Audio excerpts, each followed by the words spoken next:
Bienvenue sur la chaîne. Aujourd'hui, on ne va pas seulement lire un livre, on va soulever le tapis poussiéreux sous lequel des années d'abus, de privilèges, de détournements et de mensonges ont été soigneusement balayés.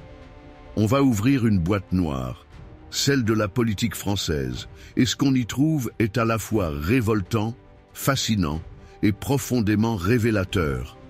Le livre que nous explorons aujourd'hui, c'est Pilleurs d'État de Philippe Pascaud.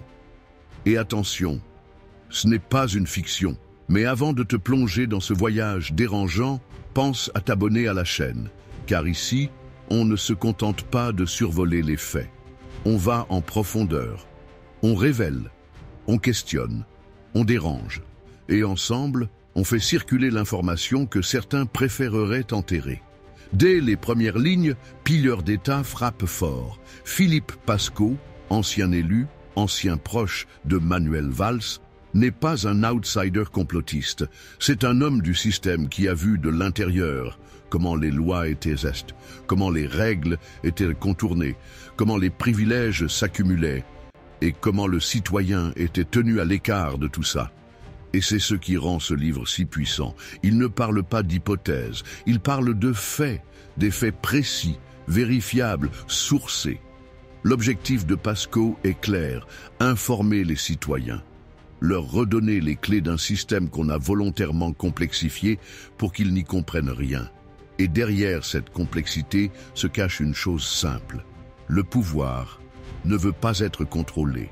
Le livre s'ouvre sur un constat glaçant. L'impunité est devenue une norme. Des élus condamnés peuvent se représenter. Des parlementaires votent des lois qui leur profitent directement. Des maires touchent des retraites confortables après quelques années de mandat. Des hauts fonctionnaires cumulent des primes, des avantages, des logements, sans que personne ne lève un sourcil. Et pendant ce temps, le citoyen moyen rame.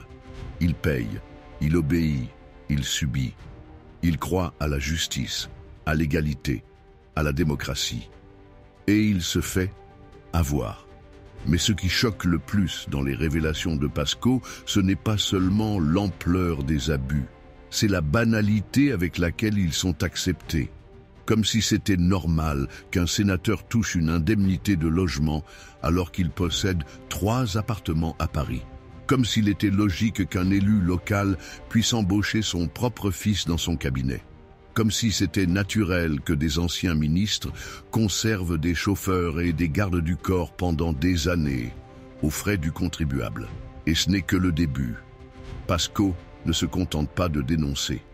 Il documente, il décrypte, il nomme. Il cite des exemples concrets. Il donne des noms, des montants, des dates. Il rend visible ce qui était flou. Il transforme la colère diffuse des citoyens en indignation éclairée. Car c'est là toute sa démarche. L'indignation n'est utile que si elle mène à la compréhension. Comprendre comment fonctionne la machine, où elle déraille, qui l'entretient, qui en profite. Et pour cela, il faut aller voir dans les coins sombres. Les petits arrangements entre amis, les commissions opaques, les votes nocturnes à l'Assemblée, les lois techniques qui passent en douce, les privilèges qui ne figurent dans aucun programme électoral, mais qui sont bien réels, bien organisés, bien protégés. Pilleurs d'État, ce n'est pas un pamphlet. C'est une enquête implacable qui déroule un à un les mécanismes de la trahison démocratique. Ce que Pascaud nous montre, c'est que les citoyens ont été écartés de leur propre république. Et que pendant ce temps, une élite administrative et politique a verrouillé le système. Mais pourquoi personne ne dit rien? Pourquoi les grands médias ne relaient pas ces informations? Pourquoi les responsables restent en place? Pourquoi les lois de moralisation sont si faibles? Parce que tout est lié. Parce que les cercles du pouvoir se protègent. Parce que dénoncer, c'est se faire exclure. Et parce que le citoyen, trop souvent, ne sait pas. Il ne sait pas que des élus peuvent être condamnés sans perdre leur mandat. Il ne sait pas que les parlementaires votent leur propre régime fiscal. Il ne sait pas que l'État rembourse des notes de taxi de 2000 € par mois à certains députés. Et c'est pour ça que ce livre existe, pour informer, éveiller, provoquer, pour redonner au peuple ce qui lui appartient, le droit de savoir. Et dans la suite de cette vidéo, tu vas découvrir des cas encore plus révoltants, des mécanismes plus sournois et des vérités que beaucoup préféreraient voir rester dans l'ombre. Parce que l'ignorance est la meilleure alliée de l'injustice. Plus on avance dans Pilleur d'État, plus le malaise grandit.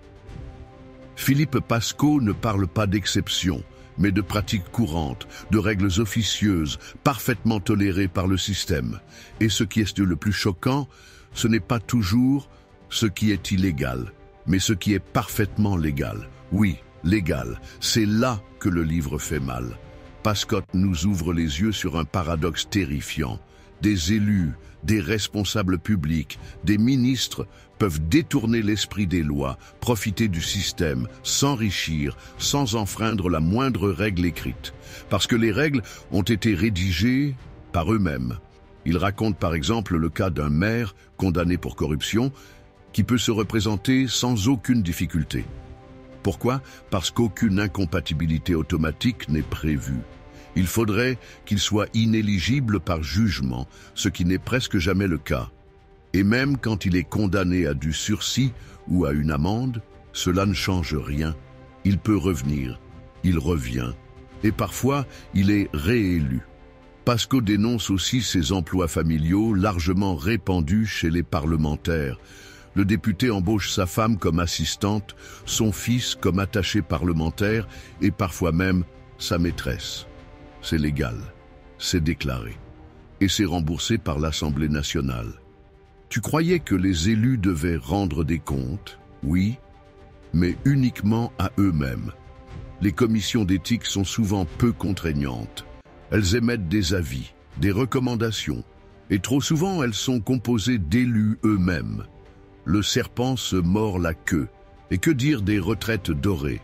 Certains élus cumulent pensions d'anciens députés, d'anciens ministres, d'anciens maires, d'anciens conseillers régionaux. Résultat, des retraites qui dépassent les plafonds communs. Mais là encore, le régime est dérogatoire, spécial, hors du droit commun. Et ça ne s'arrête pas là. Le livre regorge d'exemples de cumul d'indemnités, de logements de fonction attribués à vie, de frais de déplacement délirants, de notes de restaurants indécentes, de reconversion express dans le privé, où l'ancien élu devient lobbyiste pour influencer les lois qu'il rédigeait la veille. Un monde à part. Mais ce qui est peut-être le plus dérangeant, c'est la mascarade démocratique qui entoure ces abus, car tout est fait pour que le citoyen ne sache pas, pour que les informations soient noyées dans des documents techniques, pour que les règles changent en catimini, pour que les médias ne s'attardent que sur les scandales les plus visibles et oublient les abus systémiques. Philippe Pascaud insiste, l'opacité est une stratégie. Elle permet au pouvoir de durer. Elle protège les copains, elle crée une caste d'intouchables qui se cooptent, se couvrent, se succèdent. Une caste où la loyauté au groupe compte plus que la loyauté au peuple.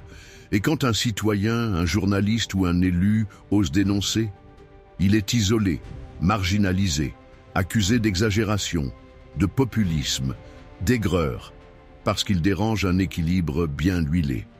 Mais Pascaud ne se laisse pas intimider.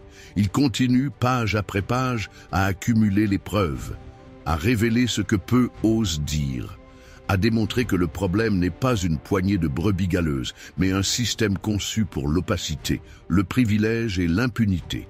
Il y a dans ce livre une énergie rare, une rage contenue, mais aussi une immense lucidité. Pascaud n'est pas un utopiste.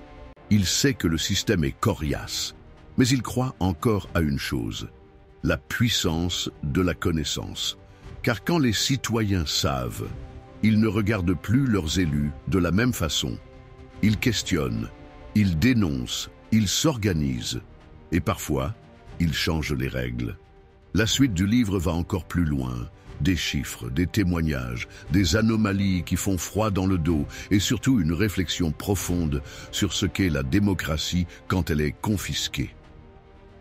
À ce stade du livre, ce n'est plus de la surprise, C'est de la colère froide, une forme de lucidité brutale qui s'installe parce que Philippe Pascaud nous fait prendre conscience que la légalité peut devenir l'ennemi de la justice. Ce que les citoyens considèrent comme des abus est parfois rigoureusement conforme à la loi, mais pas à l'éthique. Et cette fracture entre ce qui est légal et ce qui est légitime est au cœur du malaise démocratique actuel.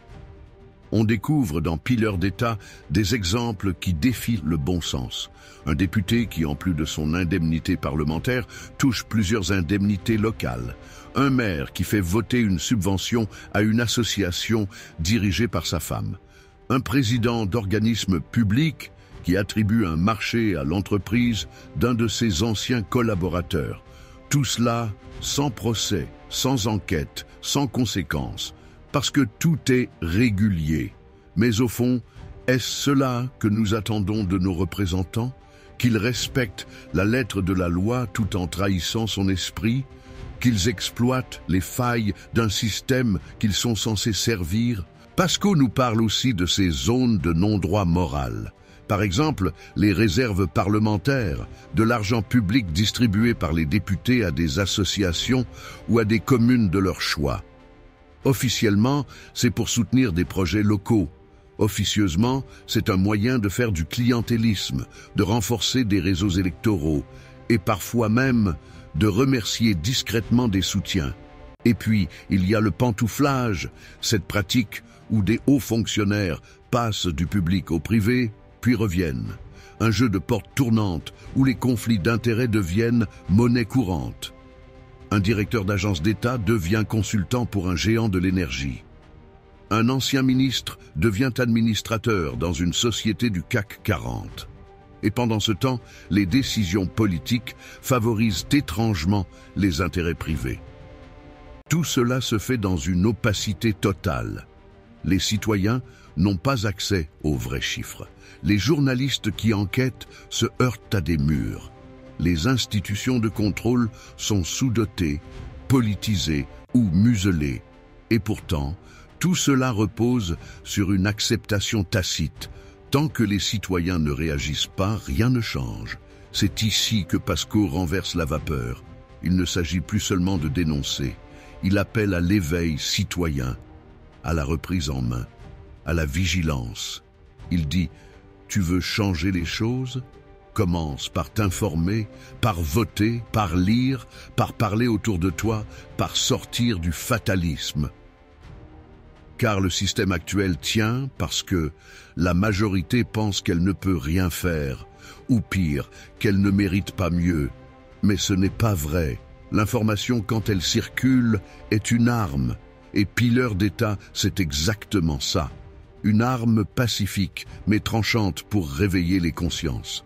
La suite du livre nous emmène encore plus loin, dans les coulisses de la formation des élus, des pratiques de financement de campagne, des dérives institutionnalisées et des solutions concrètes que Pascaud propose pour en finir avec l'impunité. À ce niveau du livre, une vérité s'impose. Le système est verrouillé de l'intérieur. Philippe Pascaud l'explique avec une précision chirurgicale.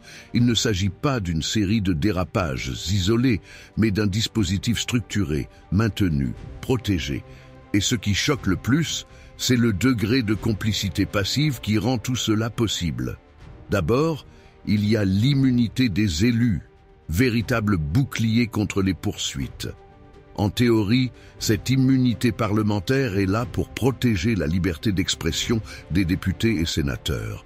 En pratique, elle est utilisée comme un filet de sécurité face aux enquêtes gênantes. Il faut une autorisation spéciale pour perquisitionner un parlementaire ou engager des poursuites. Et devine qui donne cette autorisation? Une commission, composée d'autres parlementaires. Tu vois le piège? Ensuite, il y a les règles du silence, une forme de pacte implicite entre élus. Ceux qui parlent trop fort se retrouvent vite marginalisés, écartés, ignorés. Philippe Pascaud le sait. Lui-même a été mis sur la touche après avoir commencé à dénoncer ce qu'il voyait. Il raconte les coups bas, les menaces, les pressions. Et il tient bon, Parce qu'il sait que le prix du silence est toujours payé par les citoyens. Il dénonce aussi le rôle trouble de certains médias. Pas tous, évidemment.